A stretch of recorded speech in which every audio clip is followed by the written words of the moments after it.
For a show about a guy who goes back in time to clap his high school ex-girlfriend's cheeks one last time, Tokyo Revengers gets an unprecedented amount of hype. And I cannot even describe how much I hate Tokyo Revengers as a show.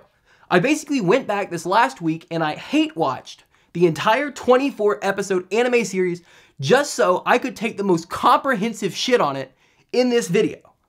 The show centers around 26-year-old Takemichi, who is a NEET.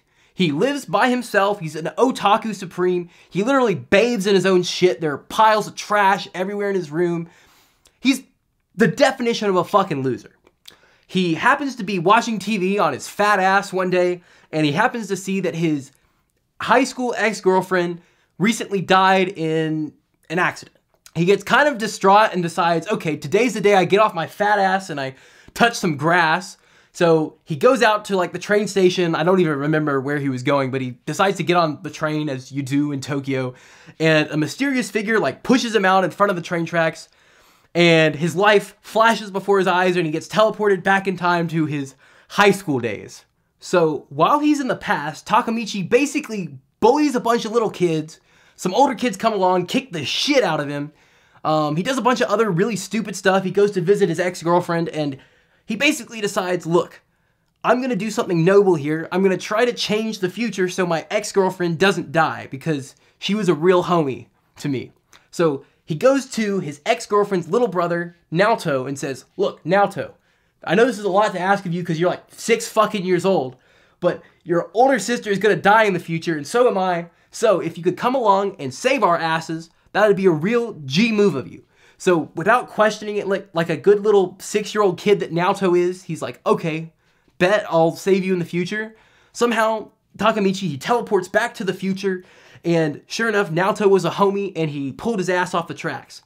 Unfortunately, he couldn't save the older sister, Hina, Takemichi's ex-girlfriend, so him and Naoto decide, we're gonna use these time-traveling powers of mine to go back in time and save my ex-girlfriend and hopefully clap her cheeks again. And what's really weird in all this is they never question the fact that Takemichi just has like time-traveling powers. He just time travels. And they're just like, okay, cool, like you can time travel. There's no like why. Naoto and Takemichi, they talk for a bit. They're like, how are we gonna do this? What are we gonna change in the past? And they decide, I shit you not, the best way for them to save Hina-chan in the future is for like them both, or I guess for Takemichi to infiltrate the fucking Yakuza. Like they tell him to infiltrate the fucking Yakuza. There are so many better ways to save Hina-chan. They could have just, put her on a plane to North America or like told her, stay in your room the day this fucking explosion happens. But no, they had to fucking play it hard mode.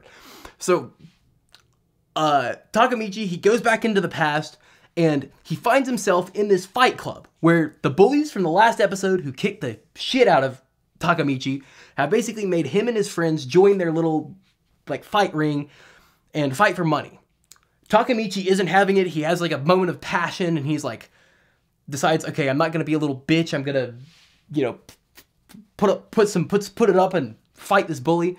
He gets his shit rocked. He gets absolutely blasted away. But whoop-de-fucking-do, the leader of the Yakuza happened to walk around the corner right when Takemichi was making a stand, and he felt so inspired that he decides Takemichi is now his best friend. Basically, the leader of the Yakuza, his name is Mikey, he sees Takemichi and he gets fucking obsessed with him. He shows up at his school, he starts like dragging him along with him everywhere he goes, and it's really weird. He makes all these like excuses like, oh, it's because you remind me of my brother and shit. I'm not buying it. We all fucking know Mikey's gay. He like goes to this bathhouse and looks at this other guy's dick for like a minute. Now, that's not canon, I don't think. I mean, maybe it's hinted at in the manga, I don't know. But I think we all kind of know what's going on.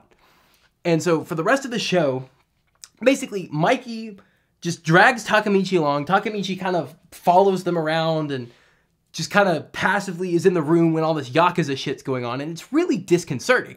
Because there are all these like Yakuza people with like fucking tattoos all over their face wearing like their official like biker gang cloaks and shit. And there's like Takemichi who's just chilling in a hoodie. And it just ugh. A number of times throughout the rest of the show, Takemichi time travels to the future and then back to the past and then to the future again. And each time he does, he has a new, like, mission that he has to fulfill. Like, you know, maybe there's this little splitter fraction of the Yakuza who's gonna split off, and if they do, they're gonna have a hate relationship, and they're gonna set off a bomb, and Hina's gonna fucking die, so we have to stop it. And he stops the splinter group from breaking off, but it doesn't change anything. He goes back to the future, and Hina's still fucking dead, or something went wrong, and so he has to go back and fucking do the cycle. It's like, it's like so boring, and they try to end the show on this big cliffhanger reveal where they go into the future, and like, you think, oh, everything's awesome, and then it's sort of like, they kind of like record scratch you, and you're like what? Like, this is really weird, right? It just lands really flat in my mind. The whole show is just a big long cycle. A lot of stuff happens. They introduce you to a lot of characters. They try to build a lot of like super tense action up, but at the end of the day, the dude can time travel. Like, if he fucks up, he can literally just like go back in time and like, you know, prevent it again. The event of like Hina's death happens like 10 years in the future. So, you know, just, you get like infinite tries. There's no real stake. On top of the plot just being super repetitive and boring, the character of Takamichi is one of the most annoying anime protagonists I've ever watched. I did this video a couple weeks back on things that anime need to stop, and the number one thing I said in that video was the weak-willed, limp-dick anime protagonist. Takamichi is the physical embodiment of that character. He literally has no goal or passion other than, oh, I gotta save my fucking ex-girlfriend. He cries damn near every single episode of the show, and he just doesn't really do anything. He just like breaks down and is like, wow, my situation sucks. Like, yeah, dude, it does, but do something about it. I don't want to watch this guy just cry about shit. Like, the opening title of the show is literally called Crybaby. That's how much of a pussy the main character is. And what's more annoying to me is they try to sell this guy as being like, oh, this super nice guy, like whatever, like he's, oh, the only reason people like him is because he's really nice and he always does what's right. Like, he kind of doesn't. Like, he opens the show fucking bullying these other kids, you know? It's like, the whole thing of the show is, this guy is in the Yakuza. He's a shitty person. He beats people up. He steals shit. They're trying to make it like, oh, he's this morally good character and all these other bad characters or whatever. Like, no, he's not. He is not a good character. He cheats on his girlfriend. He does all this other just shit in the show. He's really not a good guy, and yet they're always like trying to play that angle for some reason. In addition to all of this, I think the biggest sin the anime commits is just, it doesn't put a lot of believability into the situations. I can't really suspend my disbelief at most of these situations Takamichi winds up in. I touched on this earlier, but there'll be scenes where Takamichi just stands in like the middle of these Yakuza meetings. He's wearing like a fucking t-shirt. All the other Yakuza members have their tattoos and they're looking super badass with matching uniforms. And Takamichi's just there like, duh. Like, he doesn't belong. And it's like, I guess the whole thing is he's friends with Mikey and Mikey's like vouching for him, but he's not any good in a fight. I feel like nobody would really respect him if he wasn't friends with Mikey. It's just like, it blows my mind that Mikey even wants to be friends with this guy. In addition to that, you know, every single character in the show is 12, 13, 14, 15. They're very young dudes. And yet they're riding around on motorcycles. They're like fucking prostitutes and getting into big street fights. They literally commit murder.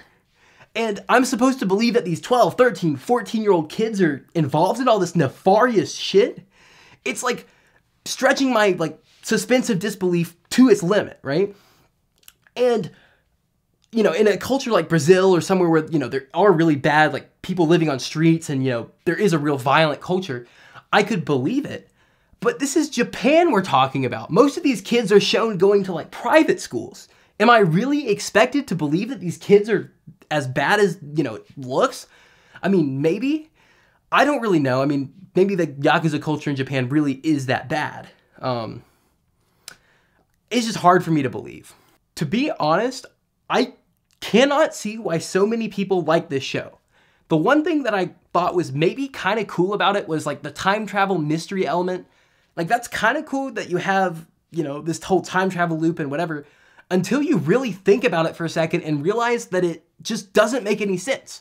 Like, for instance, at one point in the show, Naoto like sends Takamichi back in time to fix something and like save Hina-chan, and he goes back to the future and Hina-chan is still alive. Like, they made it work somehow, right? And somehow Naoto remembers, like, he's like, let's go see my sister. She's still alive. It's like he had in his memory that Hina was dead. And yet if Takemichi fixed the timeline and the timeline was like, you know, had kept going, Naoto would never have thought his sister was dead. So it doesn't make sense, you know? Time travel is one of those hard things that's really difficult to do. And I don't know, maybe if you don't think about it too hard and you just kind of accept, okay, you know, it's time travel, it's not going to be perfect, maybe you can like enjoy it. But for me, I don't know, it just really falls apart. It's like an H&M t-shirt after 2 wash cycles. It just fucking doesn't work anymore, you know? I don't know. Now, I don't personally think that everybody who watches Tokyo Revengers is lacking in brain cells, but I think most are. I don't know. I think there's so much stuff in Tokyo Revengers that just pisses me off as an anime. I don't see why anyone can think it's good. Now, if you thought it was good and you thought it was, you know, a fun anime, fast-paced, whatever, tell me why, because I honestly can't really understand. I've watched it through twice now, and I just can't see the appeal to it. And I know not everybody's going to agree with me on that. That's fine. We can be civil people and not call each other names on the internet. Let me know what you think down in the comments below, and leave me a big fat subscribe if you liked what I had to say. Leave me a comment telling me you liked what I had to say, like a fucking sheep that you are. Give me a like, and thank you for watching if you watched to this point. I'll see you gamers next week, and yeah, bye-bye.